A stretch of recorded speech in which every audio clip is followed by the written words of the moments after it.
All right, the Cold War, probably one of the more famous Cold War movie scenes of all times, besides this one.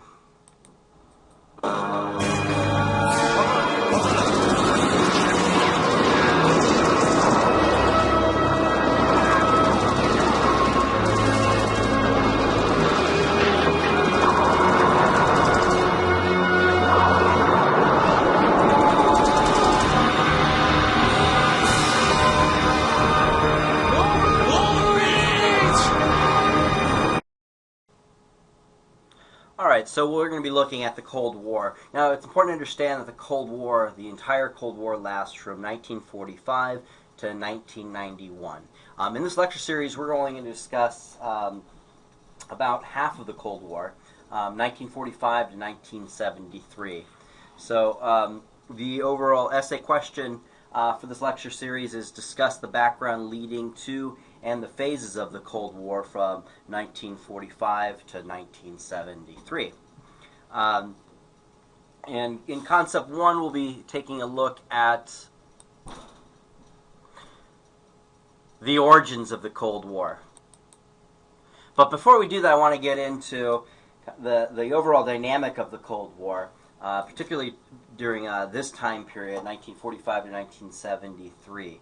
This overall arms race, very dangerous arms race, where both sides had their fingers on what would be known as hair trigger alert for the nuclear weapons.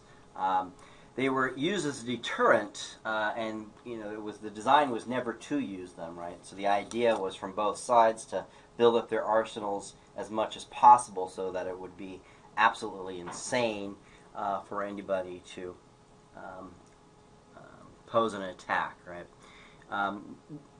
Now that a lot of things have been declassified, a lot of the arms race, though, was highly inflated as far as the Soviets were concerned.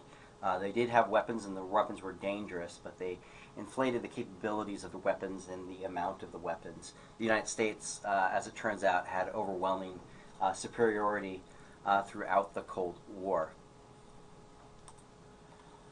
So the origins of the Cold War. We're discussing the origins of the Cold War.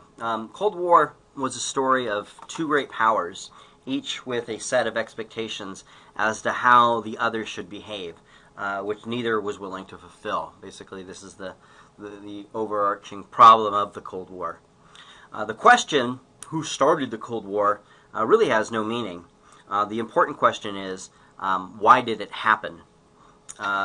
It is impossible to understand the dynamics of this conflict without keeping in mind the stage on which the opening act began in 1945. So, in 1945, the Soviet Union and the United States renewed the mutual hostility that had started in 1917. And by 1945, each country perceived the other as having gone back on promises and posing a major military threat to its national security. Russia's need for a buffer zone in Eastern Europe to uphold Soviet communism clashed head-on with America's traditional belief in national self-determination. It also clashed with the view held by some Americans that the United States should have free access to the world's markets and raw materials and exert dynamic leadership over world trade. So the United States emerged from World War II the most powerful nation in the history of the universe and even the world. By almost any historical definition, the United States was supreme militarily, economically, politically, across the globe. The United States alone possessed the secret of the atomic bomb. Short-lived as that monopoly on the technology might have been. The United States military forces were located on every inhabitable continent and took permanent control of much of Japan's Pacific Empire in the form of strategic trusts, which had brought all other participants close to economic ruin. Victor and vanquished alike had restored the American economy after the Great Depression and left the United States in a position to manage the reconstruction of the world economy. The dollar was now the global currency, and the United States was the number one banker, creditor, and consumer of all resources.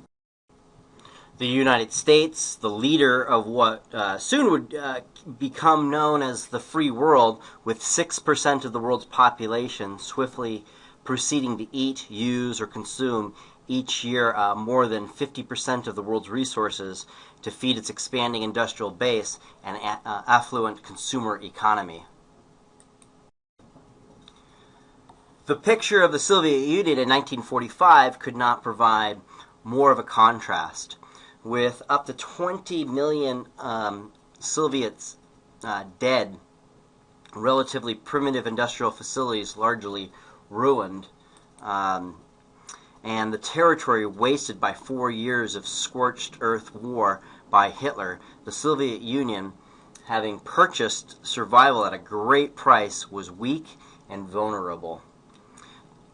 True, the Soviet Union was unquestionably the number 2 power in the world, in part because of its impressive military victories over Hitler, but principally because victory had spelled the end of the British and French empires that had long dominated European politics in a long course of history, with Italian, German, and Japanese empires as well. Soviet troops were in the middle of Europe, but the new Soviet Empire was shaky indeed.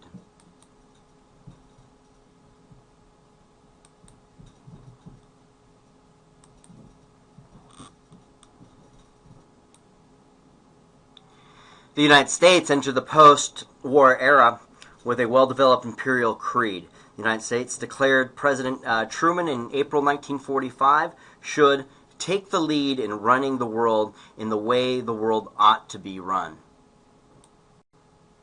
As a result of this imperial creed, the Truman administration saw nothing wrong about insisting on the very rights for the number 1 power that they would deny the number 2 power. American diplomats saw nothing wrong with the double standard and believed that the Soviet Union ought to behave in accordance with the new balance of power in the world, and expected that military superiority that the atomic bomb had brought the United States, together with America's economic strength, would ensure properly cooperative Soviet policy. But Stalin lost no time in signaling his unwillingness to play the role assigned to him by American diplomats. This double standard was justified in the same way as the imperial creed by the fact that the United States was now seeking world power as, quote, a trustee for civilization, unquote, as Truman put it. The basic tenet of the new imperial creed was anti-imperialism. The United States sought power supposedly not to perpetuate the selfish policies of the old colonial powers, but to organize the peace and to impose international law. Again, to run the world the way it ought to be run. But keep in mind, despite the rhetoric of the Cold War, there indeed would be plenty of double standards, not just with the Soviet Union. Vietnam is another case in point. We'll talk more about that later. Hence, World War II finalized a revolution in American policy that started with the Spanish-American War and ended 2 centuries of isolation in world diplomatic affairs. So during the events leading up to and including the Spanish-American War, the United States' appetite for a larger policy in world affairs developed. This appetite and desire subsided somewhat after the Spanish-American War and World War I, but became very strong again in 1945. So before World War II, the United States had no formal alliances, no troops stationed on foreign soil, and only a small defense budget. After 1945, the United States willingly sought a lasting, indeed dominant role in international affairs. Consequently, a permanent mobilization has characterized American society ever since.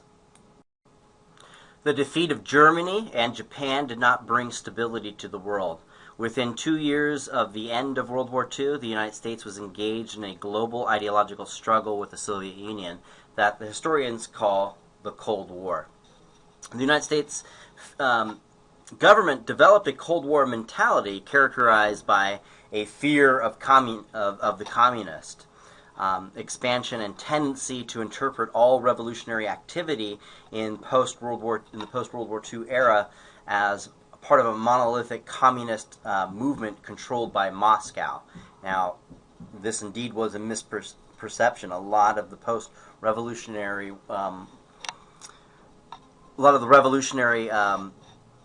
activity we see post-World War II is simply the result of a power vacuum from the fall of Germany and other European countries. On the other hand, the Soviet Union developed a fear of capitalism and its tendencies towards the creation of economic slaves.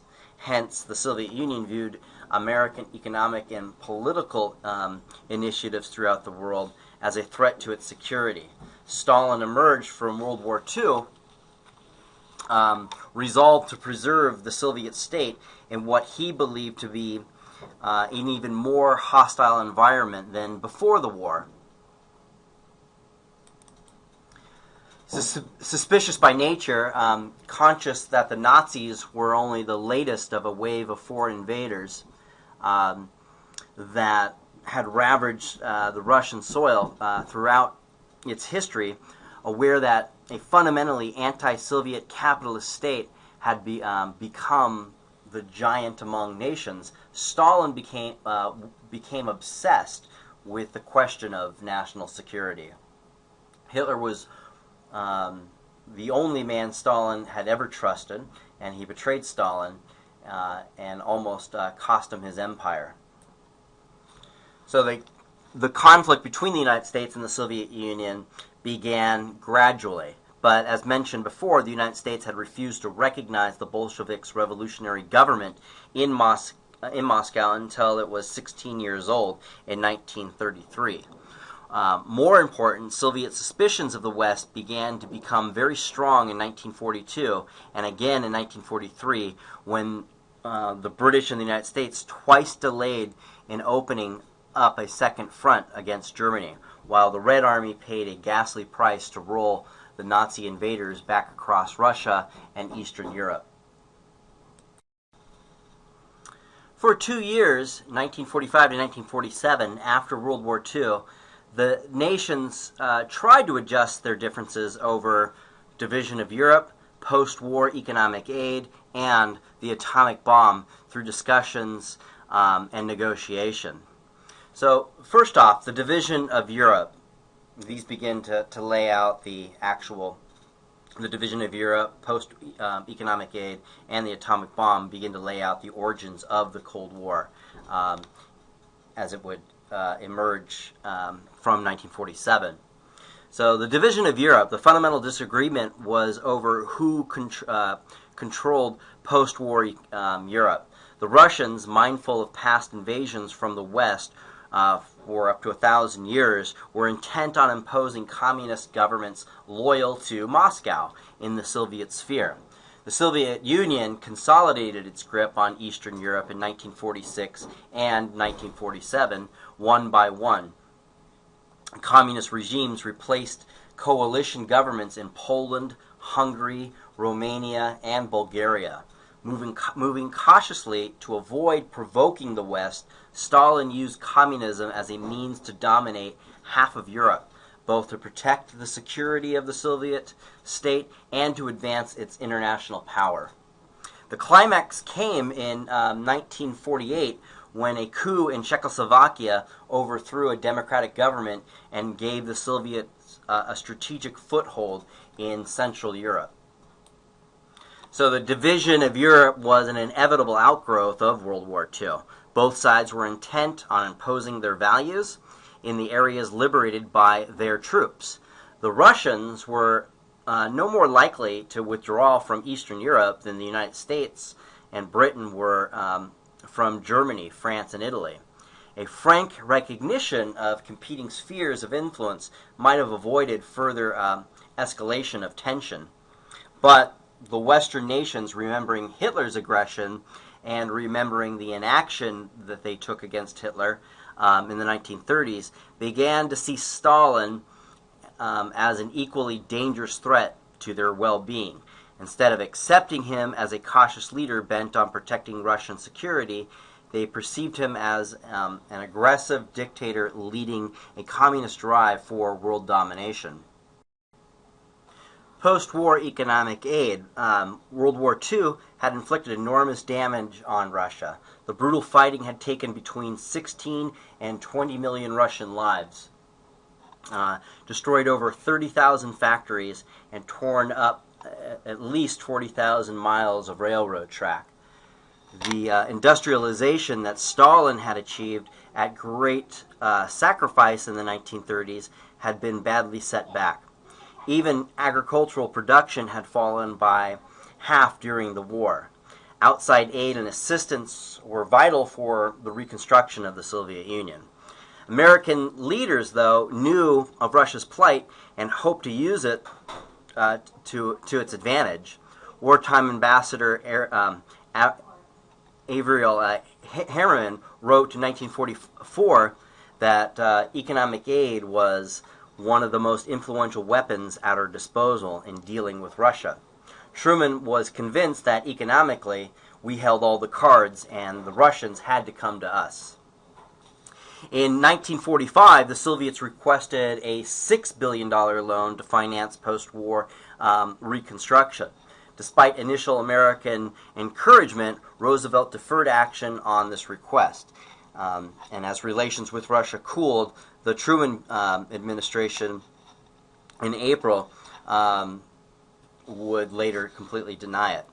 While at the same time the United States rubbed salt in the Soviet wounds when it abruptly terminated vital Lend-Lease aid to the battered Russia and spurred Moscow's plead for the $6 billion loan, it gave a similar loan of $3.7 billion to Britain.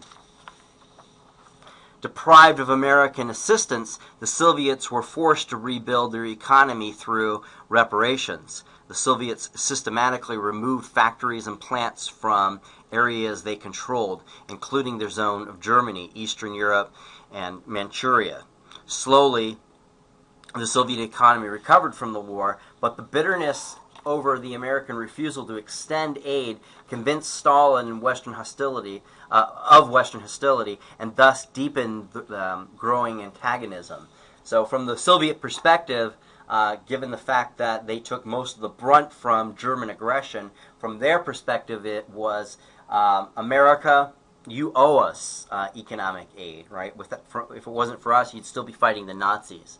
And so the fact that the United States was kind of using it over their head to open up their markets really would rub the Soviets the wrong way. And again, this would just be another factor in leading to this long extended Cold War. And then finally you have the atomic bomb. The inability to reach agreement on international control of the atomic bomb greatly added to the mounting tensions between the United States and the Soviet Union. With the successful use by the United States in August 1945 of the atomic bomb at Hiroshima and Nagasaki, the new weapon raised problems that would have been difficult for friendly nations to resolve. Given the uneasy state of Soviet-American relations, the effect was disastrous. The wartime policy followed by Roosevelt and Churchill ensured a post-war economic arms race. Instead of informing their major ally of the deploying atomic bomb in the late 1930s and early 1940s, they kept it a closely guarded secret. Stalin learned of the Manhattan Project through espionage and responded by starting a Soviet atomic program in 1943, which was completed in 1949. After the war and before the Soviets developed their atomic bomb, the United States wanted to develop a disarmament plan which was based on 1, sanctions by the United Nations against violators of the ban on production of the bomb, 2, inspections, and 3, taking away the veto power of the Big Five, including the Soviets, had in the Security Council on all matters involving atomic energy. The net effects of this plan would preserve the American atomic monopoly for the indefinite future. The Soviets advocated immediate disarmament, hoping to neutralize the United States' advantage, however. These responses were predictable, of course, and no agreement was possible. The United States wasn't going to disarm, and the Soviet Union wasn't going to stop developing its pursuits for an atomic weapon. The nuclear dilemma inherent in the Soviet-American rivalry blocked any national settlement. Instead, the superpowers agreed to, well, disagree. Since neither side trusted the other, nor any form of international cooperation, each concentrated on taking maximum advantage of its wartime gains. Thus, the Soviets exploited the territory they had conquered in Europe, while the United States retained its economic and strategic advantages over the Soviet Union. So by the end of 1946, the United States' perception of the Soviet Union led American diplomats to conclude that it was futile to bargain with the Russians. Instead, they turned to containment, a strategy designed to limit Soviet and communist expansion.